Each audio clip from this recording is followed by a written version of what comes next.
दर्शक बंधुओं, नमस्कार। मैं सुजय प्रकाश उपाध्याय हूं और आज फिर लेकर आया हूं एक नई विलक्षण, अद्भुत और चमत्कारी कुंडली। ये विलक्षण, अद्भुत और चमत्कारी कुंडली है श्री नितिन गडकरी की। नितिन गडकरी का जन्म 27 मई 1957 को प्रातःकाल नागपुर में हुआ था। जिस महीने में उनका जन्म हुआ है यह हिंदू मास का दूसरा महीना जेठ है। इस महीने में इनके जन्म के समय में सूर्य वृष राशि में कृतिका नक्षत्र से गुजर रहा है। कृतिका नक्षत्र का जो स्वामी होता है वह भी सूर्य होता है। इनकी कुंडली वृष लग्न की है और यह विलक्षण, अद्भुत और चमत्कारी कैसे है इस पर मैं ज्योतिषीय प्रकाश डालूंगा। आइए बताता हूं कैसे। इनकी कुंडली में वृष लग्न में सूर्य और शुक्र है। जैसा कि मैंने कहा, सूर्य कृतिका नक्षत्र में है और कृतिका नक्षत्र का स्वामी सूर्य ही होता है। इस कारण से जिस तरह से सूर्य की रश्मियां, लाभकारी रश्मियां, स्वास्थ्यकारी रश्मियां बिना भेदभाव के सब तक पहुंचती है, जीव जंतुओं तक, मानवों तक, पहाड़ों तक, नदी नालाओं तक, सब बिना भेदभाव के, वैसे ही इनकी कर्मों का लाभ सर्वत्र फैल रहा है, सबको मिल रहा है, छोटे बड़े सभी लोगों को, सबको। तो इनकी कुंडली दैट वे बहुत अच्छी है और इनकी कुंडली में राशि इनका मेष है और गुरु इनका 5वें भाव में सिंह राशि में बैठा है। शनि इनका 7वें भाव में वृश्चिक राशि में है। राहु इनका तुला राशि में है और बुध, चंद्रमा और केतु इनकी कुंडली में 12वें भाव में है। इनकी कुंडली को प्रथम दृष्टया केवल लग्न कुंडली से देखा जाए तो यह उतनी अच्छी प्रतीत नहीं होती। ज्योतिष में कहते हैं कि जब तक आप किसी जातक का, किसी व्यक्ति का नौमांस भली भांति जांच न लें, परख न लें, देख न लें, तब तक उसकी भविष्यवाणी न करें, क्योंकि जो नौमांस है वह वृक्ष का फल है। यदि लग्न कुंडली वृक्ष है तो वृक्ष का फल नौमांस है। इसलिए नौमांस को देखा जाना, परखा जाना ज्योतिषीय दृष्टि से बहुत जरूरी है। जब इनका नौमांस हम देखते हैं तो एक अद्भुत नजारा सामने आता है। क्यों? क्योंकि इनके नौमांस में मंगल स्वग्रही है, सूर्य उच्च का है, बुध स्वग्रही है, बृहस्पति स्वग्रही है और चंद्रमा भी स्वग्रही है। इतना ही नहीं, इनका जो राहु और बृहस्पति है वह पुष्कर नौमांस में है, पुष्कर भाग में है। इतना ही नहीं, इनका जो बृहस्पति और शनि है नौमांस कुंडली में, वह नौमेश दशमेश का संबंध बनाता हुआ 9वें भाव में ही बैठा है, स्वग्रही होकर बृहस्पति। 9 दशमेश के संबंध को हमारे शास्त्रीय ज्योतिष में धर्म केंद्राधिपति योग कहते हैं। ऐसा व्यक्ति का भाग्य बहुत प्रबल होता है, उसको अद्भुत ख्याति मिलती है, उसको यश मिलता है, गान मिलता है, कृति मिलती है, वह अद्भुत व्यक्तित्व का स्वामी होता है।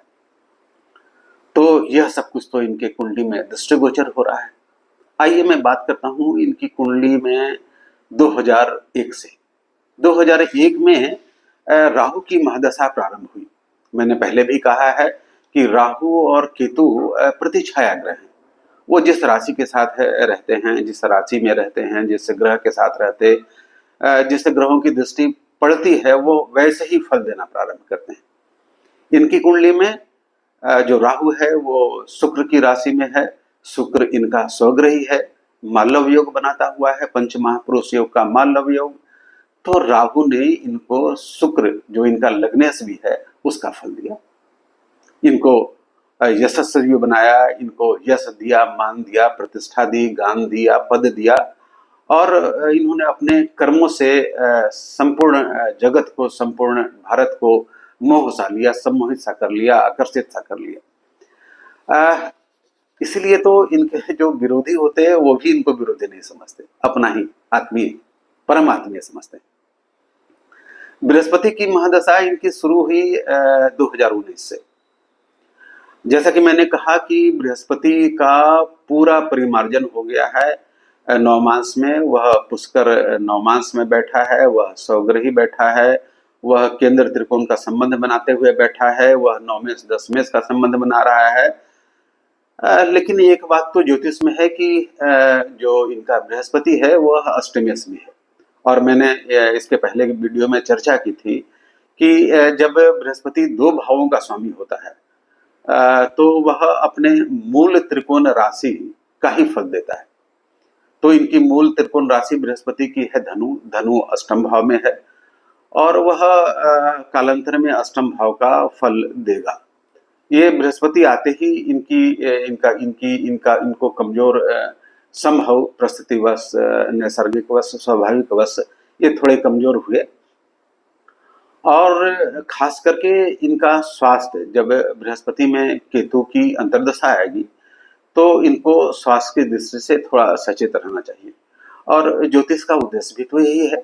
ज्योतिष का उद्देश्य है कि जो आने वाली घटनाएं हैं उसका यदि हमें पूर्वाभास हो जाए तो उसकी कुछ तैयारी हो जाए, उसका कुछ उपाय हो जाए। ये पता चल जाए कि जेठ की दोपहरी है तो हम छाता लेके निकलें। तो इनको भी कुछ वैसे उपाय अपने स्वास्थ्य लाभ के लिए किया जाना चाहिए। खास करके बृहस्पति में केतु की अंतर्दशा जब आएगी, जो 26-27 में आएगी, तो मैं कामना करता हूँ कि ये वैसा उपाय कर लेंगे। ये किसी शिवालय में जाकर दुग्धाभिषेक किया जाना चाहिए। जल अभिषेक भी हो जाए, दुग्धाभिषेक भी हो जाए तो बहुत हद तक ये शांति होगी। मैं इसी तरह से हर दिन कोई नई कुंडली लेके आऊंगा। छोटी कुंडली बनाता हूँ, लेकिन मैं ज्योतिषीय दृष्टि से उसके सब चीजों को देख लेता हूँ। जैसे लग्न कुंडली, सूर्य कुंडली, चंद्र कुंडली, नवमांश, षोडश वर्ग, आपको नवतारा चक्र, कोट चक्र, सर्वतोभद्र चक्र, ये सब देख के मैं कोशिश करता हूँ कि मैं वैसी कुंडली बनाऊं जो ज्योतिषीय शास्त्रों की दृष्टि से सम्यक हो, अनुकूल हो। भविष्यवाणियां तो सही गलत तो हो सकती हैं, लेकिन इनकी कुंडली बहुत अच्छी है और मैं इनके मंगल भविष्य की कामना करता हूँ और आपसे अनुरोध करता हूँ कि पहले की भांति मुझे प्रेम देते रहें, मुझे आशीर्वाद देते रहें, मेरे वीडियो को लाइक और सब्सक्राइब करते रहें। आपका बहुत बहुत धन्यवाद।